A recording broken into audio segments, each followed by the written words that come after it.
ఈరోజు ఎలాగైనా నా ప్రేమ గురించి రాధతో చెప్పేయాలి. దేవుడా, బ్లెస్ మీ.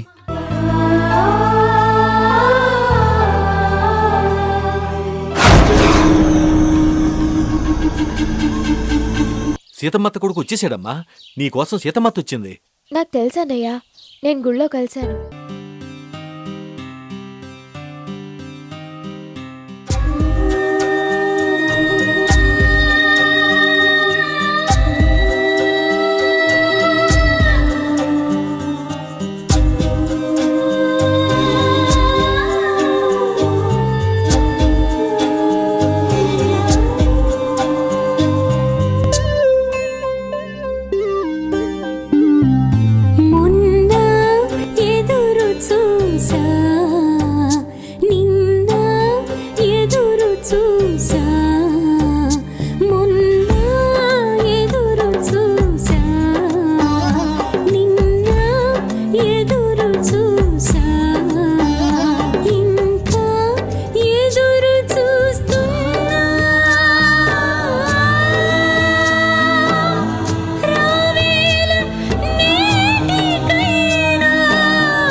ఇందా గుళ్ళో వ్యక్తిని పరిచయం చేశావు.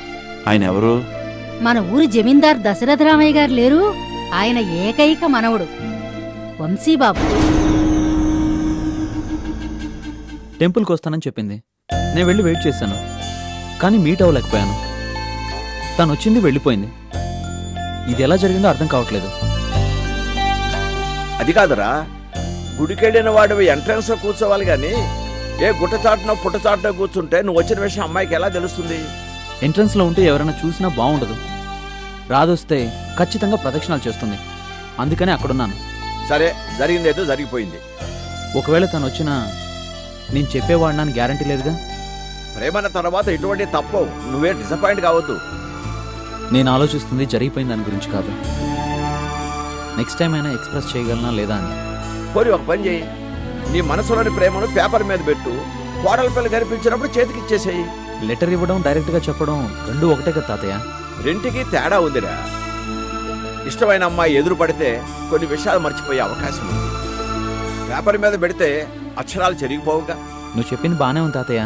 మరెందుకు ఆలస్యం? వెంటనే ప్రొసీడ్గా. అలాగే తాతయ్య.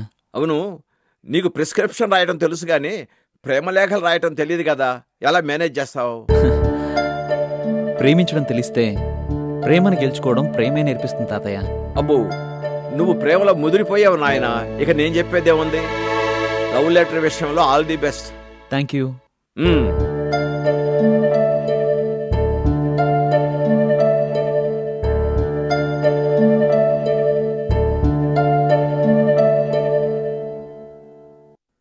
So nice. నాకు లవ్ లెటర్ రాయడం వచ్చేసింది.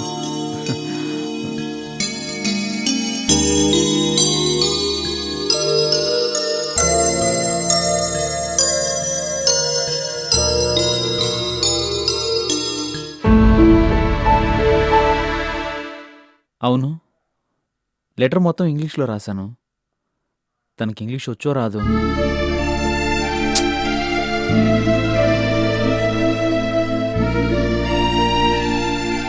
ప్రియమైన రాధకి వంశీ రాయనది. నువ్వంటే నాకు ఇష్టం, నేనంటే నీకు ఇష్టమా? లవ్ లెటర్ రాయడం నాకు ఇదే మొదటిసారి. రాయడం కూడా సరిగా రావడం లేదు.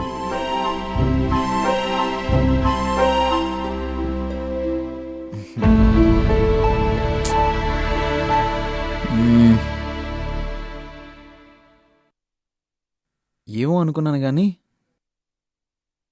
తెలుగు రాయడం ఇంగ్లీష్ రాసినంత ఈజీ కాదు.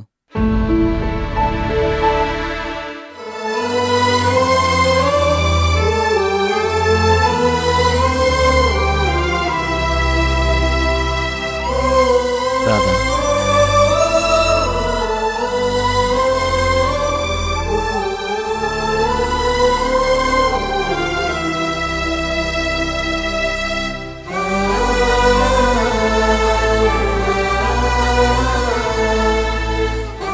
నూరేళ్లు బతకాలన్నంత ఇష్టం, నీ మెళ్ళో 3 ముళ్ళు వేయాలి అన్నంత ఇష్టం.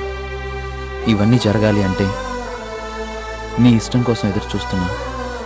ఇట్లు ప్రేమతో వంశీ.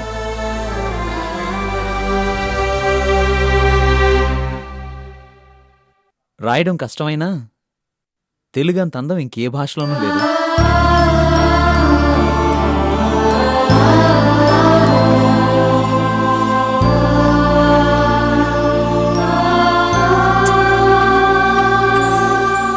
బాబు గారు ఆగండి.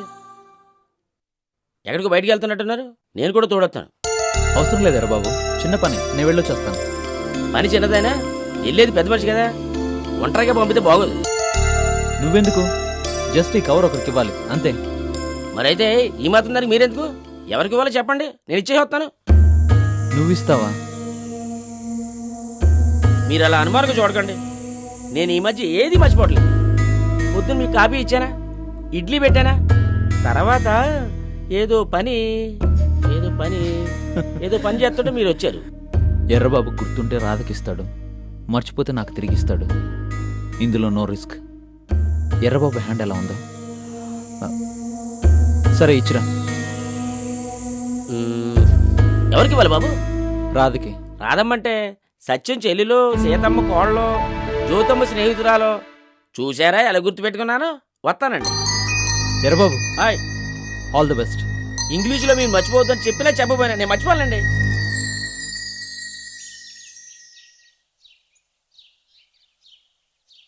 ఈ కవర్ రాధమ్మకి ఇవ్వాలి, వంశీబాబు ఇచ్చాడని చెప్పాలి.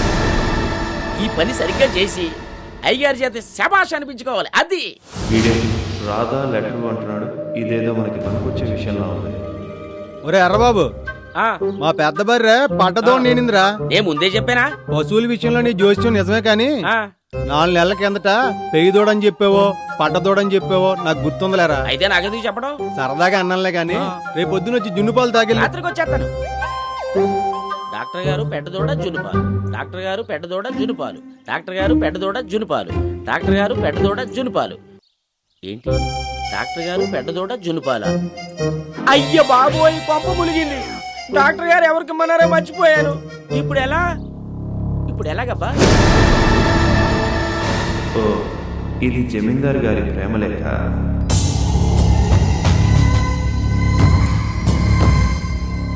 ఇప్పుడు ఎలాగో ఏంటో. అయ్య బాబోయ్, ఇప్పుడు దీన్ని ఎవరికి ఇవ్వాలి?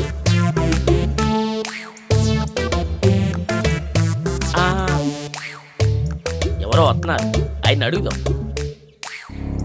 అన్నా, వంశీబాబు తెలుసుగా? రే నాగరాజు, నీ టైం చాలా బాగుందిరా. వీడిని కన్ఫ్యూజ్ చేయడం చాలా తెలిస్తే. ఆయన ఒక కవరు ఎవరికో ఇమ్మన్నారు, అది ఎవరికి ఇవ్వాలో మర్చిపోయాను. మీకేమైనా తెలుసా? నిమిషం ముందు విషయమే ఇప్పుడు వీడికి గుర్తులేదంటే నిమిషం తర్వాత ఖచ్చితంగా మర్చిపోతాడు. దాని మీద ఎవరికి ఇవ్వాలో పేరు రాయలేదా? అది ఎవరికి ఇవ్వాలో అడ్రస్ రాస్తే 4 డబ్బాలు వేస్తారుగా, నాకెందుకు ఇస్తారు? అది పెద్ద రహస్యం. ఎవ్వరికి చెప్పదని డాక్టర్ నాకు చెప్పారు. అందుకే నీకు తెలుసో లేదో అని అడిగాను. అలాగైతే డాక్టర్ గారు కవర్ ఎవరికి ఇమ్మన్నారో తెలుసా? తెలుసు. ఎవరికి? నాకే ఇవ్వమని పంపించారు. మీకా? అవును, నాకే. లేకపోతే నీ చేత లెటర్ పంపడం నాకెలా తెలుస్తుంది? అదే నిజమే కానీ నువ్వెవరో నాకు తెలియదు. అలాంటప్పుడు నీ కవర్ ఎలాగిస్తారు అమ్మా? మంచి ప్రశ్న. నేనెవరో నీకు తెలియదు కాబట్టే ఎవరికి ఇవ్వాలో తెలియక నువ్వు ఇక్కడ కూర్చుని ఎవరికి ఇవ్వాలా అని ఆలోచిస్తున్నావు. లేకపోతే నువ్వు కవర్ తెచ్చి నాకు ఇవ్వలేవా? మీరెవరో తెలియపోయినా భలే చెప్పారు. ఇందా మరి ఈ కవర్ ఎవరికి ఇచ్చావంటే ఏం చెప్పాలి? ఎవరికి రాశారో వాళ్ళకే ఇచ్చానని చెప్పు. అలాగే. సరే, ఇప్పటికైనా నేను ఎవరో తెలుసా? సరే, వస్తాను. అమ్మయ్యా, మనిషి తెలియపోయినా ఉత్తరం ఇవ్వమన్నవాడికి ఇచ్చేశాను. లేకపోతే డాక్టర్ గారి ముందు నా పరుగు పోయేది.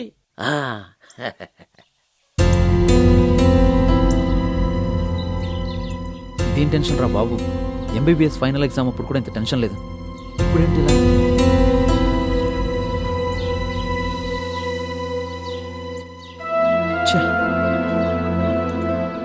రాధ మనసులో ఖచ్చితంగా నా మీద ఏదో అభిప్రాయం ఉంది. మగవాడిని అయ్యుండి నేనే చెప్పలేకపోతే తను చెప్పలేదు. కనీసం నేను ఓపెన్ అయ్యాకైనా తను ఓకే చేస్తుంది.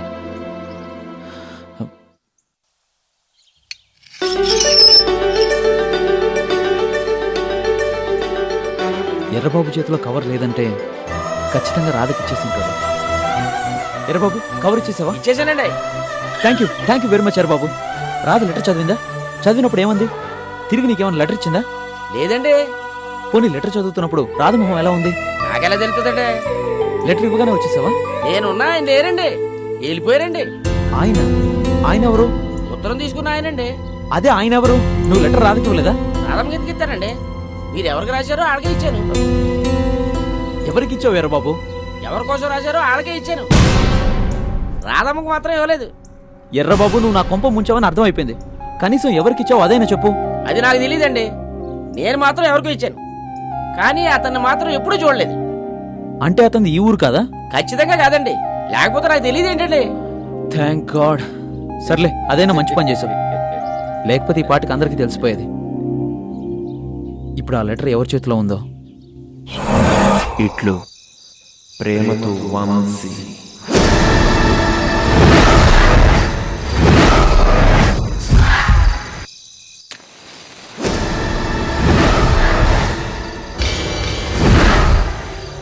అందరి రాతలు బ్రహ్మ రాస్తే నాకు నచ్చిన అమ్మాయి రాత నేనే రాస్తాను. అందరి పెళ్లిళ్ళు స్వర్గంలో నిర్ణయిస్తే రాధ పెళ్లి నా బ్రెయిన్లో ఫిక్స్ చేశా. గెలుపు నిర్ణయించుకున్నాకే నేను ఆట మొదలు పెడతాను.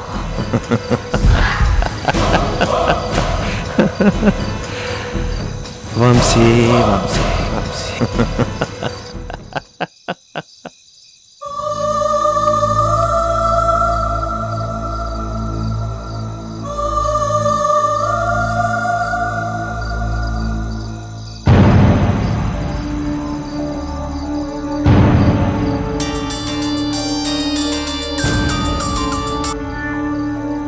హాయ్, ఏంటి సిటీతో పాటు మమ్మల్ని వదిలేసావా? కనీసం ఫోన్ కూడా లేదు. రోజుకోసారి ఫోన్ చేసి ముచ్చట్లు చెప్పుకునే అంత అనుబంధం మన ఇద్దరికి లేదు. అలాగని కేవలం బిజినెస్సే మాట్లాడుకునే రిలేషన్ అయితే ఈ పాటికి నువ్వెప్పుడన్నా నమ్మేసేవాడివి. ముచ్చట్లాపి మ్యాటర్ విను. చెప్పు. చాలా రోజుల నుంచి క్రిస్టఫర్ అడుగుతున్న అన్ని క్వాలిటీస్ ఉన్న అమ్మాయి దొరికింది.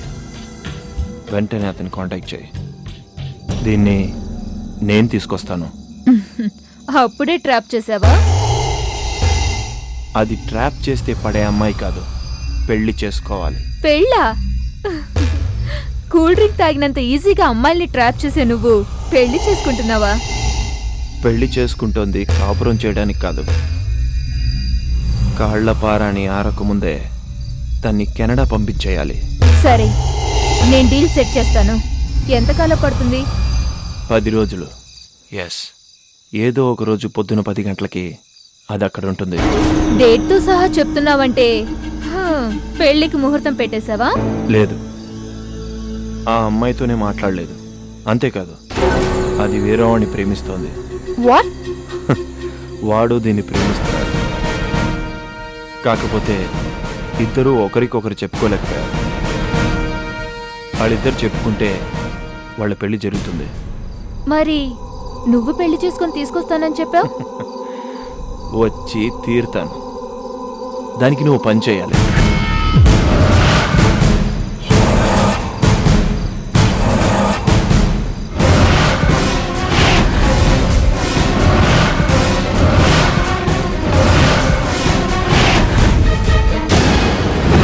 చూడునా, నువ్వు చెప్పే ప్లాన్ వింటానికి బాగుంది, కానీ అమలు చేయాలంటే చాలా కష్టం. ఒక్క సెకండ్ ఆలస్యమైనా అంతా తెలిసిపోతుంది. ఇంకేదన్నా ఆలోచించు. చెయ్యలేరు అనుకున్న పనిని ఈ నాగరాజు చేస్తాడు. ఓడిపోతాడు అని అందరూ అనుకున్నప్పుడే గెలుస్తాడు. నేను నీకు ప్లాన్ చెప్పింది అమలు చేయడానికి, నాకు సలహాలు ఇవ్వడానికి కాదు. ఈ ప్లాన్ అమలు చేసిన 2వ రోజుకే అది నా దగ్గరకు వచ్చి నన్ను పెళ్లి చేసుకుంటానంటుంది. సరిగ్గా ఆ పక్క రోజే మా నిశ్చితార్థం జరుగుతుంది. తర్వాత వారం అదే రోజు పొద్దున 9:10 దాని మెళ్ళో తాళి కడతాను. ఆ పక్క రోజు 10 గంటలకి దాన్ని క్రిస్టఫర్కి అమ్ముతాను. ఇందులో ఏది మిస్ అవ్వకూడదు.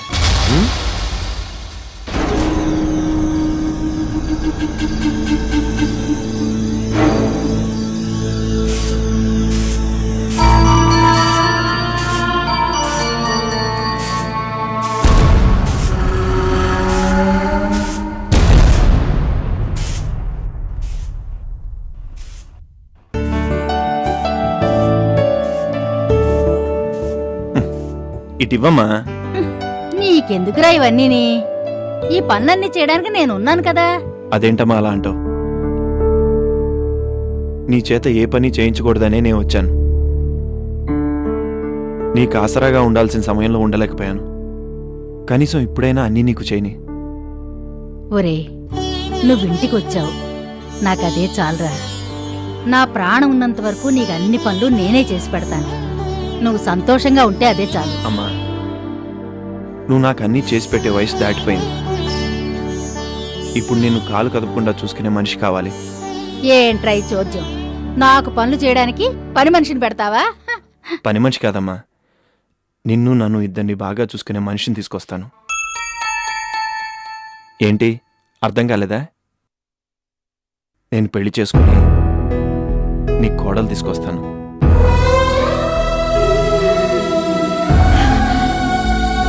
ఎంత చల్లటి మాట చెప్పావురా. అవునమ్మా, నిన్ను అమ్మలా చూసుకునే కోడల్ని తెస్తాను. ఆ అమ్మాయి ఎంత సంస్కారంగా ఉండాలంటే, మొన్న గుళ్ళో కనిపించిందే, అదే ఏదో పేరమ్మా, రాధా. ఆ అమ్మాయి అంత సంస్కారం ఉండాలి. ఒరే, నీకో విషయం చెప్పనా? అసలు చిన్నప్పటి నుంచి దాన్ని నేను నా కోళ్లే అనుకునేదాన్ని. అలాగా? అవునరా, అది చిన్నప్పటి నుంచి నా చేతుల మీదే పెరిగింది. దాన్నే కోడలుగా చేసుకుందాం అనుకున్నాను. కాని నువ్వు వస్తావో రావో అనే భయంతో దానికి సంబంధాలు చూస్తున్నా నేను అడ్డు చెప్పలేకపోయాను. ఇన్నాళ్లకు నువ్వు వచ్చావు. రాగానే ఈ విషయాలు చెప్పలేకపోయాను. అసలు నేనే పెళ్లి గురించి అడగాలి అనుకున్నాను. ఇంతకీ రాధ నీకు నచ్చిందా? కానీ పెళ్లి విషయంలో నా ఇష్టం కంటే నీ ఇష్టమే ముఖ్యం. నీకు నచ్చి నిన్ను బాగా చూసుకునే అమ్మాయినే కోడలుగా తెచ్చుకో. ఎంత మాట అన్నావురా. అమ్మంటే నీకు ప్రేమని తెలుసు గాని ఇంత ప్రేమని తెలీదు. ఇది నా బాధ్యతమ్మా. ఒరే, రాధని కోడల్ని చేసుకోవాలనే కోరిక నాకున్నా నువ్వెలా తిరిగొస్తావో అని నాకు భయంగా ఉండేది. నువ్వు ప్రయోజకుడిగా రాకపోతే రాధని నీకిచ్చి పెళ్లి చేసేదాన్నే కాదు. ఇవాళ నువ్వు ప్రయోజకుడై వచ్చావని అర్థమైంది. అలా అని వాళ్ళని బలవంతం చేయకు. వాళ్ళు మనస్ఫూర్తిగా ఒప్పుకుంటేనే మా పెళ్లి జరిపించు. ఒరే, మనం విషయం చెప్పగానే వాళ్లే ఎగిరి గంతేసి ఒప్పుకుంటారు. రేపు మంచి రోజు, రేపెళ్ళి మాట్లాడతాను. రేయ్, నువ్వు ఈ పెళ్ళి అయిపోయినట్టే అనుకో. నేను గీసిన గీత రాధ గాని సత్యం గాని దాటరు.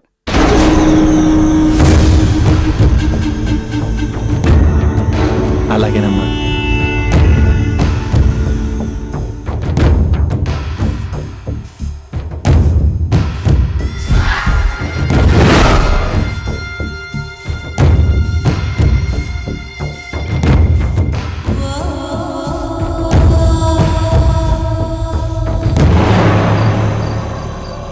పెళ్లి చేసుకునేది కాపురం చేయడానికి కాదు, దాన్ని కాళ్ల పారాణి ఆరకముందే బజార్లో అమ్మేయటానికి.